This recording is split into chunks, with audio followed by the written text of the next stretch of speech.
या कुक्षिविवरे कृत्वा स्वयं रक्षति सर्वतः नमामि जननीं देवीं परां प्रकृतिरूपिणीं कृच्छ्रेण महता देव्या धारितोऽहं यथोदरे तत्प्रसादात् जगद्दृष्टं मातुर्नित्यं नमोऽस्तु ते पृथिव्या यानि तीर्थानि सागरादीनि सर्वतः वसन्ति यत्र तां नौमि मातरं भूतिहेतवे మాతృదేవో భవ పితృదేవో భవ. ఇప్పుడు మనము మే నెల 2026 సంవత్సరంలో గోచార ఫలితాలు ఏ విధంగా ఉంటాయో ద్వాదశ రాశుల వారికి తెలుసుకునే ప్రయత్నం చేద్దాము. ఇందులో ముఖ్యంగా మే నెలలో వచ్చేటటువంటి విశేషమైన దినాలు, వాటిని పర్వదినాలు అనుకోండి, లేదా విశేషమైన దినాలు అనుకోవచ్చు. అంటే పర్వదినాలు అంటే కేవలం దేవుడికి సంబంధించినటువంటివి. విశేషమైన దినాలు అన్నట్టయితే అది వేరే సంబంధంగా ఉంటుంది. ఏదో సబ్జెక్ట్లో అంటే దేవుడికి సంబంధం లేనటువంటి విషయాల్లో దాన్ని మనం విశేషమైన దినాలుగా మనం పరిగణిస్తూ ఉంటాము. ఇక్కడ మే నెలలో వచ్చేటటువంటి విశేష దినాలు, పర్వదినాల గురించి ముందుగా తెలుసుకుందాం. ఈ 1వ తారీఖు, మే 1వ తారీఖున దీన్ని మే డే అంటారు.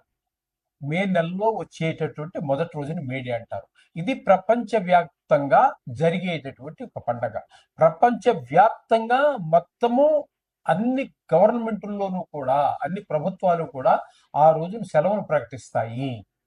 కారణం ఏంటంటే అది కార్మికులు దినోత్సవము. కార్మికులంతా ప్రపంచంలో ఉండేటటువంటి కార్మికుల ద్వారానే నడిచేది. నాయకత్వాల వల్ల నడిచేది చాలా తక్కువ. కార్మికులతోటే ఈ ప్రపంచం నడుస్తోంది. నేను లక్షాధికారిని, నాకు 4 కార్లు ఉన్నాయంటే నీ వల్ల ఏమీ కాదు. నువ్వు పెట్టుబడి పెట్టడానికి, అనుకుండా నడిపించడానికి, పని నడవాలి అంటే కార్మికుడే. అటువంటి కార్మికులకు సంబంధించినటువంటి దినము మేడే. వాళ్ళకి పండగ చేయవలసిందే ఖచ్చితంగా, అసలు వాళ్ళకే చేయాలి. అందుచేత మేడే అనేటటువంటి కార్మికులకు సంబంధించినటువంటిది ప్రపంచంలో ఉన్న కార్మికుల ద్వారానే ప్రపంచం నడుస్తుంది. కాబట్టి ఈ మేడేని మాత్రం ఒక కార్మిక దినోత్సవంగా జరుపుకుంటారు ప్రపంచవ్యాప్తంగా. ప్రపంచవ్యాప్తంగా జరిగేటువంటి పండుగ మరొకటి లేనే లేదండి ఈ మే డే తప్పితే. అంచేత ఖచ్చితంగా చేసుకోవాలి. ఓకే, ఇక 4వ తారీఖు 5వ నెలలో డొల్లు కర్తరి అంటారు. కార్తరి అంటే మనకి కృత్తిక నక్షత్రం వచ్చేటటువంటి ఏ నెలలో వస్తుందో దాంట్లో ఆ కృత్తిక నక్షత్రం దాన్ని కర్తరి అంటారు. అది బాగా చైత్రం, వైశాఖంలోనే ఎక్కువగా వస్తూ ఉంటుంది. కాబట్టి ఇక్కడ మీకు ఏమవుతుందంటే మామూలుగా వేసవకాలం ఎప్పుడు కూడా మనకి వైశాఖం, చైత్రం, వైశాఖం, ఆషాఢం ఇక్కడ వరకు ఉంటూ ఉంటుంది బాగా ఎక్కువగా. ఇక్కడ మనకి ఈ డొల్లు కర్తరి అనేటటువంటి దానిలో ఎండలు బాగా తీవ్రంగా ఉంటాయి. అప్పుడు అటువంటి సమయాల్లో మట్టి సంబంధించినటువంటి అంటే పొలం పనులు కానీ, లేదా చెక్కకు సంబంధించినటువంటి పనులు కానీ చెయ్యరు. ఇది ఒక నిషిద్ధం ఉంది ప్రపంచవ్యాప్తంగానే. అంటే మనం ముఖ్యంగా మన హిందూ దేశంలో, దేశవ్యాప్తంగా ఈ కర్తరిలో అంటే ఇప్పుడు మనకి భారతదేశంలో మనకి కర్తరి వేసవకాలం, కొన్ని దేశాల్లో ఇది చలికాలం కూడా అవ్వచ్చు. అంచేత అందరికీ లేదండి. మన భారతదేశంలో జరిగేటటువంటి విషయాల్లో దీన్ని డొల్లు కర్తరి అంటారు. మట్టి పనులు, చెక్క పనులు చేయరు. దాని తర్వాత అదే కర్తరి ఉండంగానే దాన్ని మనం నిజ కర్తరి అంటే మరింత తీవ్రత అవుతాయి. ఎండలు తీవ్రం బాగా ఎక్కువ అవుతాయి అనమాట. 11వ తారీఖు నుంచి ప్రారంభమవుతుంది, అక్కడ వరకు అలా. 12వ తారీఖు మహానుభావుడు ఆంజనేయ స్వామి వారి యొక్క జయంతి. దీని గురించి కాంట్రవర్సీలు ఉన్నాయనుకోండి. మా తిరుపతిలో పుట్టాడని ఒకడంటే, మా ఏజ్లో పుట్టాడని ఒకడంటే, మరొక దగ్గర అంటే కిష్కిందలో పుట్టాడని మరొకడంటే, అనేక రకాలు ప్రతి విషయంలోనూ కూడా గతించి బాటును. ఇప్పుడు ప్రస్తుతం నడుస్తున్న దాని మీద మనకి కాంట్రవర్సీ ఉండదండి. గొడవలు ఏముంటాయి, అందరికీ కళ్ళ ముందు కనబడుతూ ఉంటుంది. జరిగిపోయిన దాని మీద 4 అభిప్రాయాలు. అక్కడికి వాడు వెళ్ళి చూసింది లేదు, వీడు వెళ్ళి చూసింది లేదు, నేను చూసింది, ఎవరు చూసింది లేదు. కాబట్టి దగ్గర 4 అభిప్రాయ భేదాలు వస్తూ ఉంటాయి. అంత మాత్రం చేత మనం దేవుని తక్కువ చేయవలసిన పని లేదు. ఒకవేళ ఆ ప్రాంతంలో వాళ్ళు దాన్ని నవ్వితే ఆ ప్రాంతంలో ఆ రోజున వాళ్ళు చేసుకోండి ఆ పండుగను. ఈ ప్రాంతం వాళ్ళు ఈ రోజు చేసుకుంటారు. ఈ విధంగా ఉంటుంది. ఇకపోతే 14వ తారీఖున ఇంచుమించుగా 14-15 తారీఖుల్లోనే ఇప్పుడు కూడా రవి సంక్రమణం జరుగుతూ ఉంటుంది. ఒక రాశి నుంచి మరొక రాశిలోకి జరుగుతూ ఉంటుంది. ఈ విధంగా 14వ తారీఖున మనకి వృషభ రాశిలో ప్రవేశిస్తూ ఉన్నారు సూర్య భగవానుడు. ఇక ప్రతి నెలలోనూ కూడా వచ్చేటటువంటి మాస శివరాత్రి. ఆ మాస శివరాత్రి 18వ తారీఖు చాలా పరమ పుణ్యమైనటువంటి, పవిత్రమైనటువంటిది. ఆ రోజున కనుక అభిషేకం చేసుకున్నట్టయితే ఈశ్వరుడికి చాలా విశేషమైన ఫలితం లభిస్తుందని పెద్దలు చెప్పారు. అలాగే 25వ తారీఖు కృత్తికా నక్షత్రం వెళ్ళిపోయిన తర్వాత వచ్చేటటువంటి నక్షత్రం రోహిణి నక్షత్రం. ఈ రోహిణి నక్షత్రం కృత్తిక కంటే కూడా భయంకరమైనటువంటి ఎండలు ఉంటాయి. రోహిణి కాతులో రోడ్లు, అంటే రోలు అంటే తెలుసు కదంటే రాతితో చేస్తారు. అటువంటి రాళ్ళతో చేసినటువంటి రోడ్లు కూడా పగిలిపోతాయి అని అంటే అంత తీవ్రంగా ఉంటుందని చెప్పడం కోసం రోహిణి కాతులో రోడ్లు కూడా పగిలిపోతాయని ఒక పెద్ద ఒక సామెతగా ఉంది. రోడ్లే పగిలిపోతే మనం ఉంటామండి. భరించడం చాలా కష్టము అనే ఉద్దేశంలో ఆ మాట అన్నారు. అది. ఇకపోతే 17వ తారీఖు నుంచి ఈ నెలలో వచ్చే విశేషం ఏంటంటే, ఈ మే నెలలో అధిక జ్యేష్ఠ మాసం వస్తుంది. 4 సంవత్సరాలకు ఒకసారి మనకి తెలుగు అదే మొత్తం భారతదేశంలో అధిక మాసం ఒకటి వస్తూ ఉంటుంది. వచ్చేటటువంటి కొద్దిపాటి చిన్ని బిట్లన్నీ మిగిలిపోయినవన్నింటినీ కలిపి వీటిని లెక్క సరిచేయడం కోసం అని చెప్పేసి 4 సంవత్సరాలకు ఒకసారి మనకి అధిక మాసంలో ఒకటి వస్తూ ఉంటుంది. అధిక మాసంతో లెక్కంతా కరెక్ట్గా సరిపోవాలి. ఇంకా ఏ ఇంగ్లీష్ క్యాలెండర్ కాదు, మరి ఏ క్యాలెండర్ అన్నా తీసుకోండి ప్రపంచంలో, ఇలాంటిగా విశేషంగా ఒక అధిక మాసం వచ్చి మొత్తం 365 రోజుల్ని సరిపెట్టేటటువంటి పద్ధతి వేరే ఏ మతంలో కానీ, ఏ మతం యొక్క పంచాంగాల్లో కానీ లేదు. ఇది హిందువుల యొక్క గొప్పతనం. ఇది మన హిందూ క్యాలెండర్ యొక్క గొప్పతనం. కాబట్టి అధిక మాసంలో వచ్చేటటువంటి విశేషం ఏంటంటే లెక్క సరిపోతుంది, కానీ అప్పుడు కొంత గ్రహాల యొక్క శక్తి తగ్గిన కారణంగా శుభ కార్యాలు ఏవి నిర్వర్తించరు.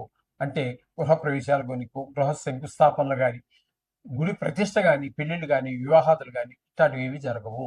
అది గమనించుకోండి. ఇవి ఈ నెలలో వచ్చేటటువంటి విశేషమైనటువంటి పర్వదినాలు అనండి, లేదా విశేషమైన దినాలు. ఓకే. సో కుంభరాశి వారికి మే నెల 2026 సంవత్సరంలో గోచార ఫలితాలు ఏ విధంగా ఉన్నాయో తెలుసుకునే ప్రయత్నం చేద్దాము. ఈ కుంభరాశి వారికి ఈ జన్మంలో రాహువు ఉండటం ద్వారా దుష్ట ఆలోచనలు, చెడు ప్రవర్తన, చెడు ఆలోచనలు, అదే కాకుండా ఈ విషక్రిములు, తేళ్ళు, జర్రెలు, బల్లులు, బొద్దింకలు, దోమలు, ఇట్లాంటి ఈ కొన్ని విషక్రిముల వల్ల కూడా కొన్ని ఇబ్బందులు కలిగే అవకాశం మనకు రాహు వల్ల కనబడుతూ ఉన్నది. అంతా చెడు ఆలోచనలు, చెడు ప్రవర్తన ఇదే ఎక్కువ లాగేటువంటి అవకాశం ఉన్నది. కాబట్టి ఇది కొంచెం జాగ్రత్తగా ఉండుకోవాల్సిన పరిస్థితి. అలాగే ఇంకా ద్వితీయ స్థానంలో శని భగవానుడు, అంటే ద్వితీయ స్థానంలో శని భగవానుడు అన్నట్టయితే ధనస్థానంలో శని భగవానుడు, ఇది కూడా ఏలినాటి శనిలోనికి వస్తుంది. కుంభరాశి వారికి ఏలినాటి శని ద్వితీయ స్థానంలో జరుగుతుంది. ఈయన ధనానికి బాగా ఇబ్బంది పెట్టేస్తాడు. అలాగే కుటుంబంలో కూడా మాటలో తేడా ఉంటుంది. కుటుంబంలో ఆనందం ఆహ్లాదాలు ఉండవు. అలాగే నేత్ర సంబంధమైన వ్యాధులు ఉన్న వాళ్ళకి కొంచెం ఇబ్బంది పెట్టే పరిస్థితి ఉంటుంది శని భగవానుడు 4 రోజులు కూడా. అలాగే కుజుడు ఒక 11 రోజులు మాత్రం ద్వితీయ స్థానంలో. అది కూడా సేమ్ శని భగవానుడు మనకి ఏ విధమైన దుష్ఫలితాలు ఇస్తూ ఉన్నారో అవే దుష్ఫలితాలు కుజుడు కూడా ఇస్తూ ఉన్నారు. తదుపరి ఈ కుజుడు నెలాఖరు వరకు ఇక్కడ మనకి తృతీయ స్థానంలో ఉన్నారు. ఆ తృతీయ స్థానంలో ఉన్నటువంటి కుజుడు మాత్రం మనకి అనుకూలమైన ఫలితాలు ఇస్తారు. 3వ స్థానంలో ఉన్నాడు కాబట్టి ఆయన ఇంట్లో మనం ఏ పని చేసినా ఇంట్లో సభ్యులు, బయట వారు మన సహాయ సహకారాలు అందిస్తూ ఉంటారు. తద్వారా మనం కొంచెం ముందుకు వెళ్ళడానికి అవకాశం ఉంటుంది. ఈ విధమైన ఫలితాలు. అలాగే రవి 14 రోజుల పాటు తృతీయ స్థానంలో సంచారం చేస్తున్నారు.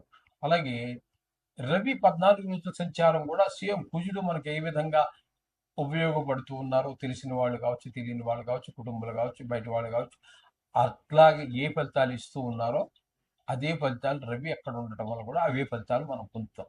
ఇక బుధుడు కనుక తీసుకున్నట్టయితే బుధుడు 13వ తారీఖు వరకు తృతీయ స్థానంలో ఉంటారు. వాళ్ళిద్దరూ ఇచ్చే ఫలితాలకి ఎవరు కుజుడు, రవి ఏ విధంగా అందరి యొక్క సహాయ సహకారాలు అందజేస్తున్నారో అవి మనకి బుధుడి వల్ల అవి కలగకుండా పోతూ ఉండే అవకాశం ఉంటుంది. ఈయన కలగకుండా ఈయన ప్రయత్నం చేస్తూ ఉంటాడు. ఆ ప్రయత్నం వల్ల మనకు కలిగేలా వాళ్ళిద్దరు ప్రయత్నం చేస్తుంటారు. ఎవరి బలం వాళ్ళది. ఓకే. వాళ్ళ ప్రయత్నాలు ఎవరు ఎవరు చేసే పని వాళ్ళు చేస్తూ ఉన్నారు.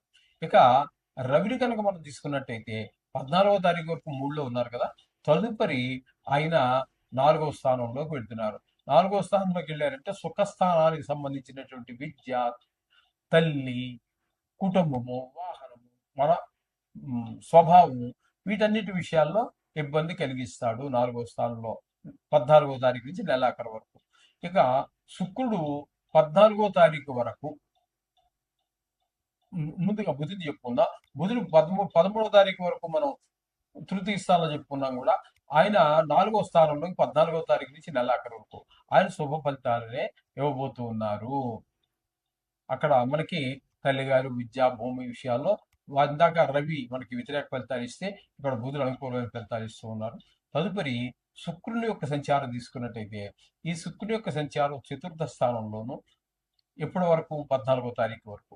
తదుపరి 5వ స్థానమైనటువంటి మిథునంలో మిగతా నెలంతా కూడా ఆయన సంచారం చేస్తున్నారు.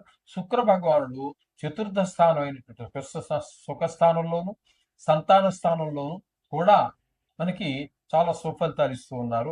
అంటే మనకి పూర్తి శుభుడు శుక్రుడు అనే విషయాన్ని మనం గమనించాలి. ఇక్కడ ఇప్పటి వరకు వచ్చిన వాటిలో ఆయన పూర్తి శుభత్వాన్ని ఇస్తున్నారు.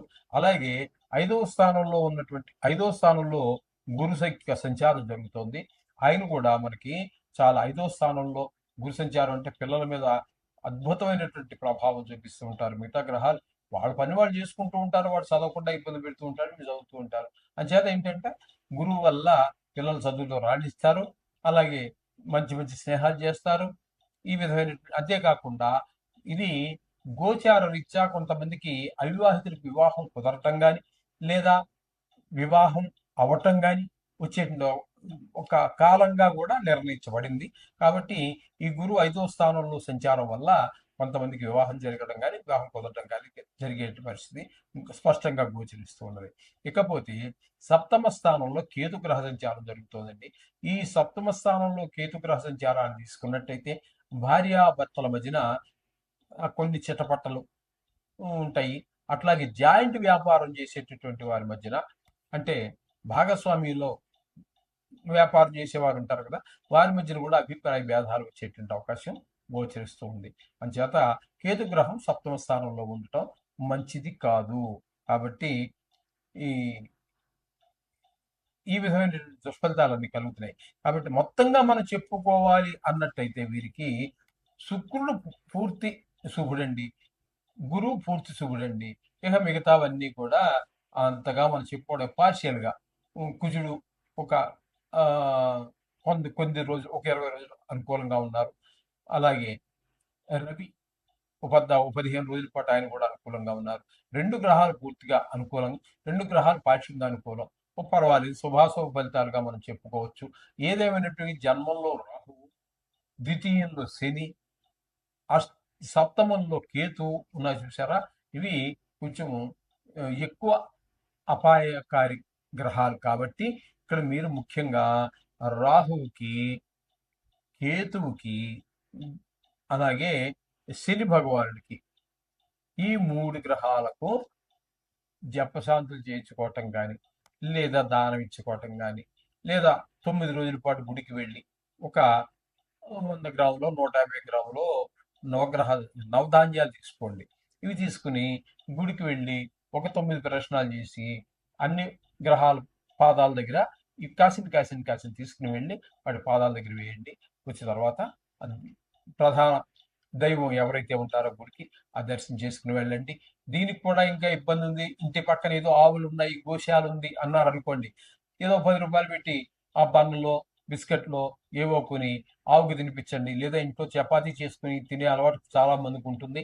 అటువంటి వాళ్ళు మనం తినక ముందే చేసినటువంటి మొదట్లో ఫస్ట్ చేసినటువంటి ఆ చపాతీలు ఏవైతే ఉన్నాయో వాటిని, లేదా చిన్న చిన్నగా అయినా పర్వాలేదు, 9 చెయ్యండి నవగ్రహాలకి బదులుగా, నవగ్రహాలకు అందేటట్టుగా అనమాట. 9 చిన్నవో పెద్దవో చేసి అవి ఆవుకి రోజు తినిపించటం చేసినట్టయితే మనకి సమస్త దేవత స్వరూపం. ఆ సమస్త దేవతల్లో నవగ్రహాలు కూడా ఉంటారు. కాబట్టి ఆ విధంగా చేయటం ద్వారా కూడా మనం ఈ నవగ్రహ శాంతి జరిగి మన ఈ ఒడిదుడుకుల నుంచి మనం బయటపడే అవకాశం స్పష్టంగా ఉంది. శుభం.